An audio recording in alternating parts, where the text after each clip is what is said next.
This video is on embodied assessments versus body prejudices.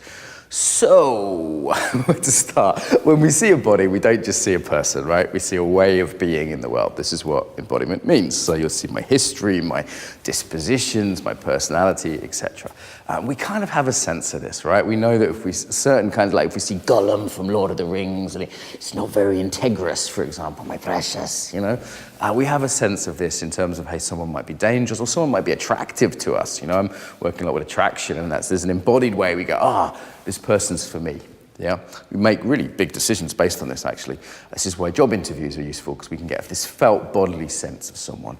So this is what this can be done much, much more accurately and more rigorously. We could call a somatic assessment or embodied assessment. Sometimes it's called body reading. But we need to be careful with this. Why? Because there are layers. There's a situational layer. For example, I'm filming today, I'm in Moscow, I've just been in the snow. That's all going to affect me. Yeah, that's going to affect my embodiment that you're seeing if you're seeing me for the first time. Okay, there's also the relational layer. So if I'm talking to my mum, that's different from if I'm talking to my best friend or my wife or whatever, right? It's a different relationship that's there.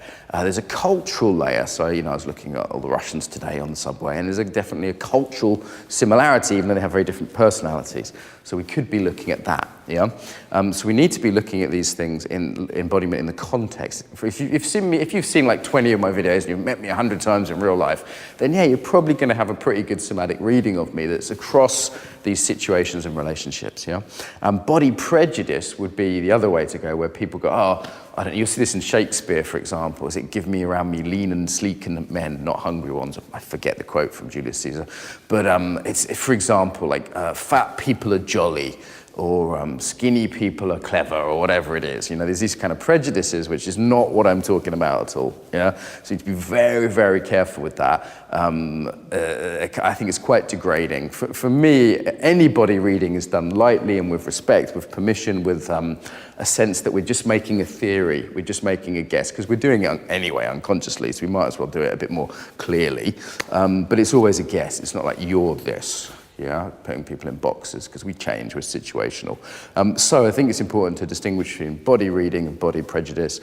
There's other videos on body reading. There's even like a 30-minute lecture we've got somewhere on YouTube, which is in English and Russian, that you can look at if you want more on this subject. So yeah, Mark Walsh from the Embodied Facilitator course. Do check us out. Remember to subscribe, like, and comment below.